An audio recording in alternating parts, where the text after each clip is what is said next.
Hello everyone, class 12th chapter D and F block elements. आज का topic oxidation state of transition elements. तो देखिए, इसमें आपको सबसे पहले क्या याद रखना है कि ट्रांजिशन एलिमेंट्स जो हैं दे शो वेरिएबल ऑक्सीडेशन स्टेट।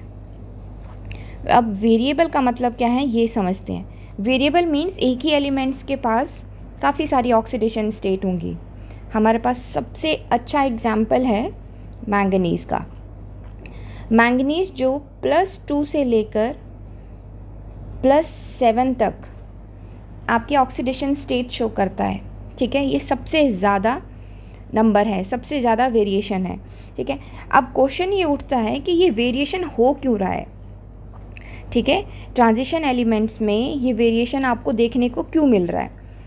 तो देखिए, अगर मैं ट्रांजिशन एलिमेंट्स के जनरल इलेक्ट्रॉनिक कन्फिग्रेशन की बात करूं तो हम जानते हैं n-1d ऑर्बिटल में भी इलेक्ट्रॉन्स जाते हैं और ns में भी इलेक्ट्रॉन्स जाते हैं।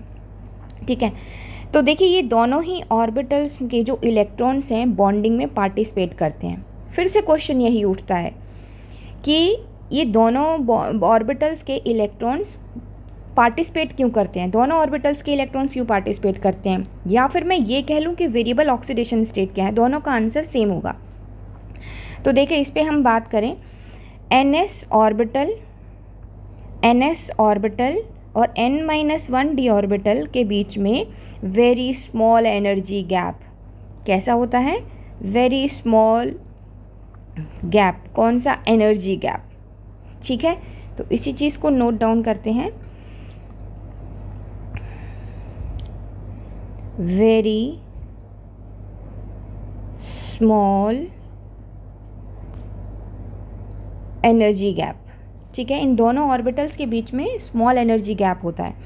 तो जब ns ऑर्बिटल के इलेक्ट्रॉन्स पार्टिसिपेट करेंगे तो n-1d ऑर्बिटल के जो इलेक्ट्रॉन्स हैं वो भी यही कहेंगे कि हमारी भी एनर्जी आपके ही नियर अबाउट है, बहुत ही कम डिफरेंस है, तो हम भी पार्टिसिपेट करेंगे। ठीक है, तो ये तो बात हो गई वेरिएबल क्यों होता है। वेरिएबल क्यों होता है अब आपको समझ में आ गया होगा। एक बार हम 3D सीरीज़ के एलिमेंट्स को लिखते हैं। देखिए, scandium, titanium, vanadium, chromium, manganese, iron, cobalt, nickel, copper and zinc. तो आपको क्या याद रखना है कि ये जो सेंटर में एलिमेंट्स है ना, इनकी greater number of oxidation state होती है। एक्सट्रीम एंड्स में तो आप laser number of oxidation state को देखते हैं। तो एक बार इसको मेंशन करते हैं। ये जो सेंटर में जो एलिमेंट्स हैं, इनकी क्या है, ग्रेटेस्ट, और ख़ास तौर से इस मैंगनीज़ की greatest number of oxidation state. Manganese का भी हमने एग्जाम्पल भी दिया था। मैंगनीज़ की जो ऑक्सीडेशन स्टेट होती है +2 to +7 तक। ठीक है, अच्छा, ये एक्सट्रीम एंड्स में ये स्कैंडियम और टाइटेनियम भी देख लेते हैं। यहाँ पर lesser number of oxidation state है। क्यों है, because less number of electrons to lose और शेयर। देखिए, अब यहाँ पर इनका इलेक्ट्रॉनिक कॉन्फ़िगरेशन आपको पता होगा। 3d1 4s2 titanium, 3d2 4s2।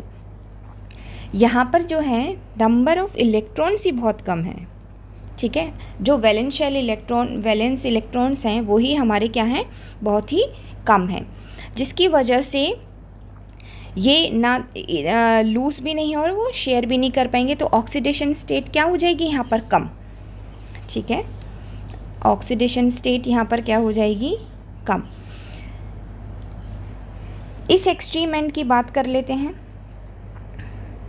यहाँ पर इलेक्ट्रॉन्स तो हैं, बट क्या ऑर्बिटल्स अवेलेबल हैं शेयरिंग के लिए? नहीं, क्योंकि यहाँ पर आप इलेक्ट्रॉनिक कॉन्फ़िगरेशन देखेंगे तो कोबाल्ट का देखिए 3d7 4s2 3d8 4s2, ठीक है ये। तो यहाँ पर क्या लिखेंगे, यहाँ भी आपका लेसर नंबर ऑफ, यहाँ भी आपका इलेक्ट्रॉन्स तो हैं बट ऑर्बिटल्स अवेलेबल नहीं हैं, ठीक है। तो हम क्या लिखेंगे, टू मैनी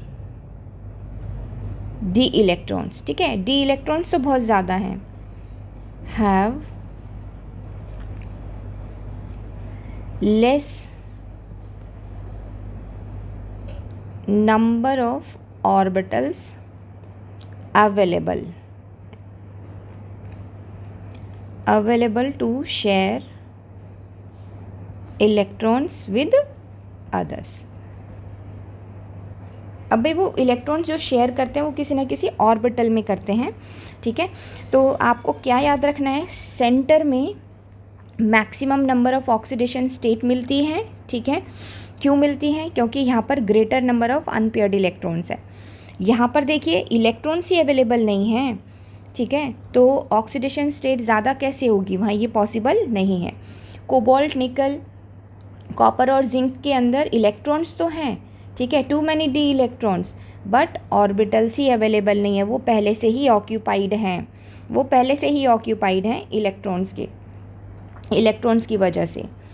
चलिए अब देखें हम थोड़ा सा एक स्टेबिलिटी के लिए आपको क्या याद रखना है। अगर हमारे पास, मैं स्टेबिलिटी की बात करूं, स्टेबिलिटी में आपको अभी 3 पॉइंट्स याद रखने हैं कि जो हमारे फुली फिल्ड ऑर्बिटल्स होते हैं वो ज़्यादा स्टेबल होंगे, हाफ फिल्ड ऑर्बिटल्स ज़्यादा स्टेबल होंगे, और जो नोबल गैस कॉन्फ़िगरेशन होगी, नोबल गैस कॉन्फ़िगरेशन होगी जिन एलिमेंट्स की, वो ज़्यादा स्टेबल होंगे, ठीक है। तो देखिए अब आते हैं हम अपने ट्रांजिशन एलिमेंट्स पर। देखिए स्कैंडियम है, स्कैंडियम एटॉमिक नंबर 21, इसकी इलेक्ट्रॉनिक कॉन्फ़िगरेशन क्या होती है, 3d1 4s2, ठीक है, 3d1 4s2। क्या स्कैंडियम 2 पॉजिटिव में और स्कैंडियम 3 पॉजिटिव में किस में एग्जिस्ट कर सकता है, आप ही बताइए। अगर मैं तीनों इलेक्ट्रॉन्स को यहाँ से निकाल देती हूँ, ये 2 इलेक्ट्रॉन और यहाँ से 1 इलेक्ट्रॉन, ये 3 इलेक्ट्रॉन निकालने के बाद इसके बाहर वाले शेल में कितने इलेक्ट्रॉन्स बचेंगे, 18 इलेक्ट्रॉन्स। अब मुझे बताइए 18 इलेक्ट्रॉन्स वाले क्या होंगे, बहुत ज़्यादा स्टेबल होंगे। तो स्कैंडियम 2 पॉजिटिव एग्जिस्ट नहीं करेगा, स्कैंडियम 3 पॉजिटिव एग्जिस्ट करता है, ठीक है। क्यों करता है, because it attains noble gas configuration. 18 electrons attains Nobel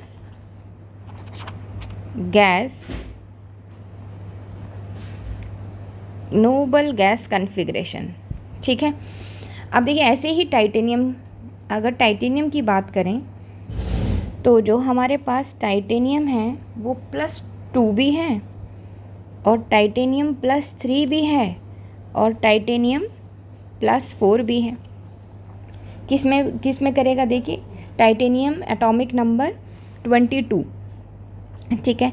तो ये जो है हमारा +2 में भी एग्जिस्ट नहीं करेगा, +3 में भी एग्जिस्ट नहीं करेगा, +4 में एग्जिस्ट करेगा। क्यों, noble gas electronic configuration, noble gas electronic configuration. 18 electrons, 4 electrons निकालने के बाद it attains noble gas configuration, ठीक है। चलिए उसके बाद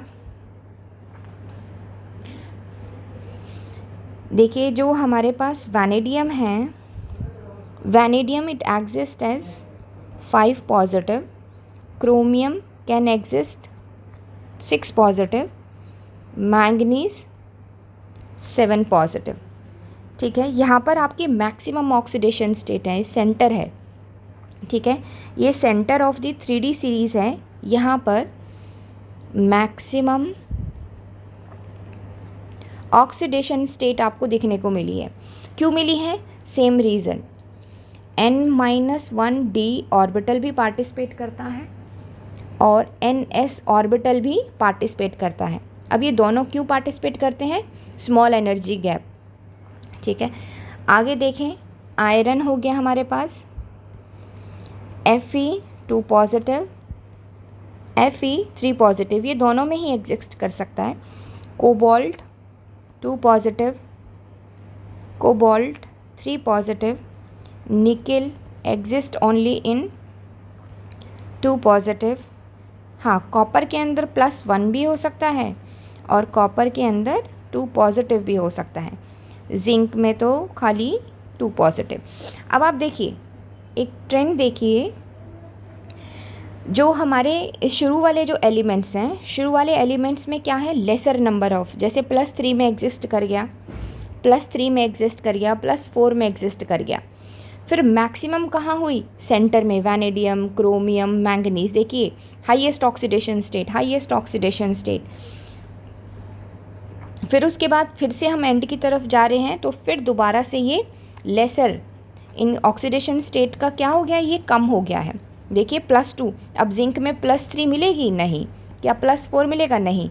ऐसे ही कॉपर में क्या 3 पॉजिटिव देखने को मिलेगा? नहीं, वो नहीं मिलेगा। ठीक है, ये +5, +6, +7 ये सेंटर में देखने को मिलेगा। क्यों मिलेगा? क्योंकि नंबर ऑफ अनपेयर्ड इलेक्ट्रॉन्स यहाँ पर ज़्यादा हैं। ठीक है, चलिए अब बात करते हैं हम, थोड़ा सा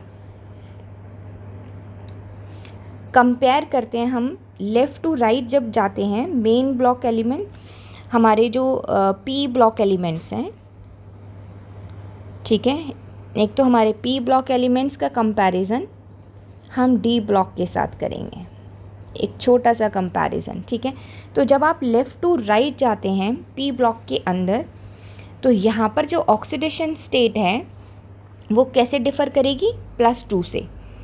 ऑक्सीडेशन स्टेट डिफ़र बाय +2। ठीक है, कैसे डिफ़र करती है? +2 से। बट अगर डी ब्लॉक में अगर जाते हैं आप लेफ़्ट टू राइट, तो ऑक्सीडेशन स्टेट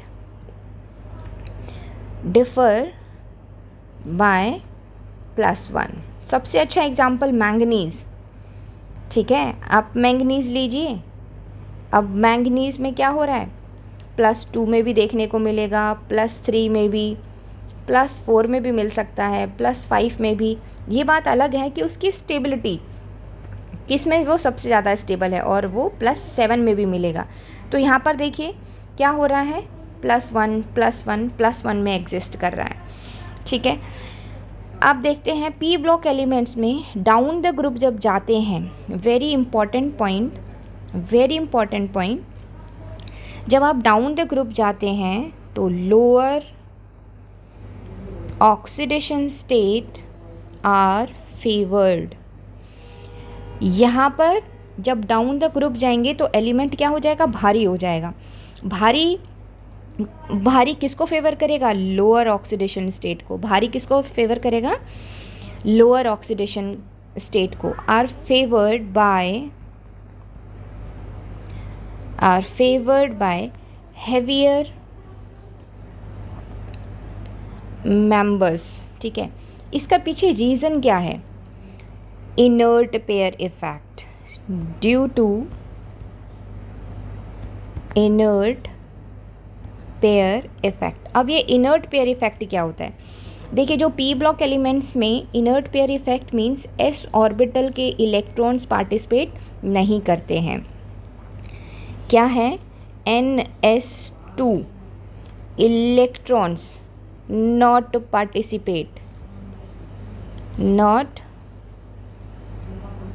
participate किसमें? इन बॉन्डिंग में पार्टिसिपेट नहीं करते हैं। ठीक है, जैसे कार्बन फैमिली में आप देखिए लेड का एग्जाम्पल। लेड जो है +2 है और आपका +4 है। बताइए, लेड जो है carbon, silicon, germanium, tin and lead, ये हैवी मेंबर है। हैवी मेंबर है। इधर NS2 के इलेक्ट्रॉन्स पार्टिसिपेट नहीं करेंगे। जब नहीं करेंगे तो क्या ये +4 ऑक्सीडेशन स्टेट होगा? नहीं, ये क्या हो जाएगा? अनस्टेबल। ये क्या हो जाएगा? अनस्टेबल।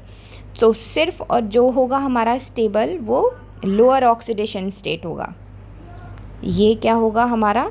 स्टेबल। इसके अपोजिट डी ब्लॉक में अगर हम बात करते हैं, डी ब्लॉक के अंदर हायर ऑक्सीडेशन स्टेट फेवर होती है।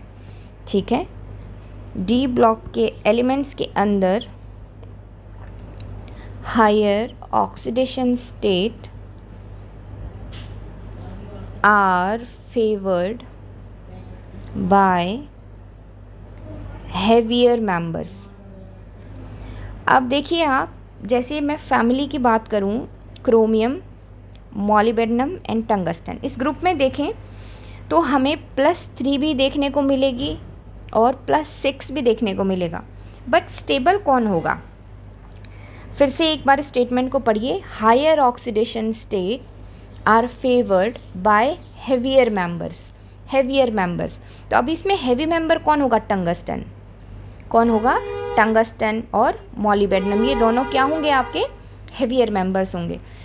तो यहाँ पर स्टेबिलिटी क्या होगी? किसकी ज़्यादा होगी? अगर मैं इस मॉलिबेडनम को +6 लिखूँ, टंगस्टन को भी +6 लिखूँ, क्रोमियम को भी +6 लिखें, तो कौन ज़्यादा स्टेबल होगा +6 ऑक्सीडेशन स्टेट में? तो हमारे मॉलिबेडनम और टंगस्टन स्टेबल होंगे। ये क्या होंगे? हमारे स्टेबल होंगे। +6 का क्या होगा? ये +6 ये लाइटर मेंबर है, ये किस चीज़ को फेवर करेगा? लोअर ऑक्सीडेशन स्टेट को, जिसकी वजह से ये किस में +6 में रहना पसंद करेगा? नो, ये +6 में रहना पसंद नहीं करेगा। ये किस में रहना पसंद करेगा? +3 में। ठीक है, इसी की वजह से देखिए ये बहुत ही अच्छा ऑक्सीडाइजिंग एजेंट की तरह काम करता है। जो हमारे पास ये क्रोमियम है ना, क्रोमियम +6 में क्या है? अनस्टेबल। ठीक है, ये नहीं रहना चाहता है। ये किस में रहना चाहेगा? क्रोमियम 3 पॉजिटिव में। ठीक है, जिसकी वजह से ये किस तरीके से काम करता है? ऑक्सीडाइजिंग एजेंट की तरह। खुद तो रिड्यूस हो जाएगा और दूसरे को ऑक्सीडाइज करेगा। रिड्यूस देखिए, ये +6 था, इधर ऑक्सीडेशन स्टेट क्या हो गया? +6, और इधर क्या है? +3। ऑक्सीडेशन स्टेट का रिड्यूस होना, रिडक्शन। ठीक है, वैसे तो गेन ऑफ इलेक्ट्रॉन्स होता है, बट हाल के लिए +6 से ऑक्सीडेशन नंबर घट रहा है, तो वो रिडक्शन हो रहा है। रिडक्शन हो रहा है तो दूसरे का क्या करेगा? ऑक्सीडेशन। तो इसी की वजह से जो क्रोमियम है वो गुड ऑक्सीडाइजिंग एजेंट है, इसको याद रखेंगे आप सभी। ठीक है, एक लास्ट पॉइंट जो कि लोअर ऑक्सीडेशन स्टेट के बारे में है। ठीक है, इसका जो डिस्कशन है वो हम मोस्टली कोऑर्डिनेशन कंपाउंड में करते हैं, बट एक छोटा सा पॉइंट आपको दे रखा है NCERT में। वो क्या है कि lower oxidation state are found, lower oxidation state are found when a complex compound has ligands